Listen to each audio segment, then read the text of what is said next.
It was late, the kind of night where the house is quiet except for the hum of the refrigerator and the occasional creak of settling walls. I had just returned from work, hoping for a calm evening with my wife, Mia. But the moment I stepped inside, I knew something was wrong. The tension was thick, almost suffocating, like a storm waiting to break. "I'm serious, Alex," she said suddenly, her voice sharp and unyielding. "You either accept my ex, or forget me." I froze. My heart skipped a beat, my chest tightening. "Wait, what?" I whispered, thinking I had misheard her. Mia's eyes flashed, filled with a mix of frustration and defiance. "You heard me. I can't choose between you and him. I've moved on, but I'm not leaving him behind. So, make your choice."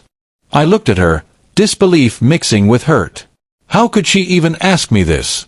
The man I had loved, trusted, built a life with, was being asked to accept someone else into our marriage, someone she had history with, someone who had no right to our life.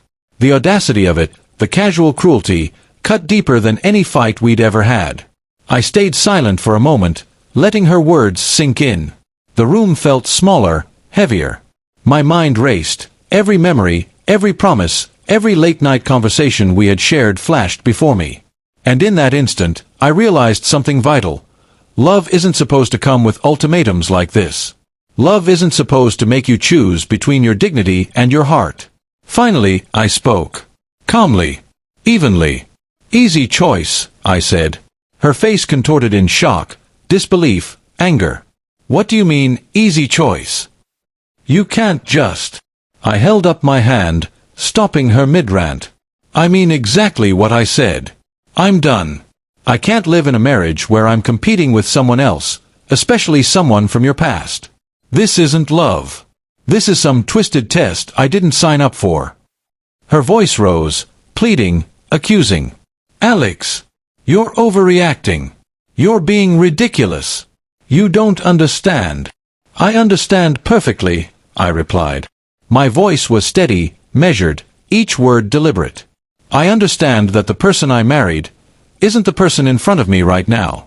And I refuse to compromise my self-respect for someone who doesn't value it."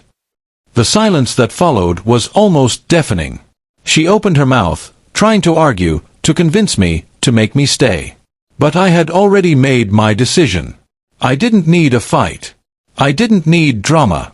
The choice was clear, and it had been made in the calm, quiet certainty of knowing my worth. That night, I packed my things. I didn't take much, a few clothes, some essentials, and a lifetime of memories that now felt like they belonged to someone else. I left a note, short and honest. "I love myself enough to walk away. I hope someday you'll understand." By morning, I was gone. The apartment felt emptier than when I arrived the night before, but it also felt lighter. Free. Unburdened. I didn't look back. I didn't question my choice. I had chosen myself, my dignity, my peace, over a love that had become a battlefield I could no longer survive. Walking away wasn't easy. It never is. But it was necessary. Because sometimes, letting go isn't about weakness. It's about knowing when the fight isn't worth it, when love has turned into something toxic, and when your heart deserves better than ultimatums and betrayals.